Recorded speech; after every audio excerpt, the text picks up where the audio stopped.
Hi friends, video பார்த்திங்கன்னா செவ்வாய்க்கிழமை காலையில் எடுத்தது. காலையிலே 7 மணிக்கே டிராக்டர் வந்து வேலை செய்கிறதுக்கு வந்துருச்சு.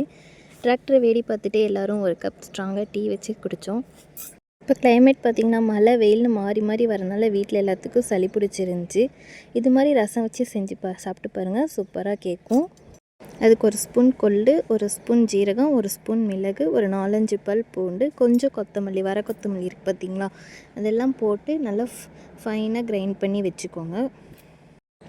அப்புறம் பக்கத்துலேயே கொஞ்சம் புளி ஊற வச்சு, ரசத்துக்கு எவ்வளோ தேவையோ அவ்வளோ புளி ஊற வச்சுக்கோங்க. தக்காளி பார்த்திங்கன்னா ஒரு சிலர் மிக்சிலே போட்டு அரைப்பாங்க, இன்னொரு சிலர் புளியிலே ஊற வைப்பாங்க. அது மாதிரி செய்யாமல் தக்காளி தனியாகவும் புளி தனியாகவும் ஊற வச்சு அது ரெண்டத்தையும் நல்லா கரைச்சி எடுத்துக்கோங்க. லாஸ்ட்டாக ஒன்றா ஆட் பண்ணி எப்பயும் போல் தாளிப்பு கொடுத்துக்கோங்க. ரசம் பார்க்கறதுக்கும் கலர்ஃபுல்லாக இருக்கும். அந்த கொள்ளெல்லாம் போட்டனால சளி இருந்தாலும் கேட்கும். சூப்பராக இருக்கும். செஞ்சு பார்த்துட்டு எப்படி இருக்குன்னு கமெண்ட் பண்ணுங்கள். தேங்க்யூ.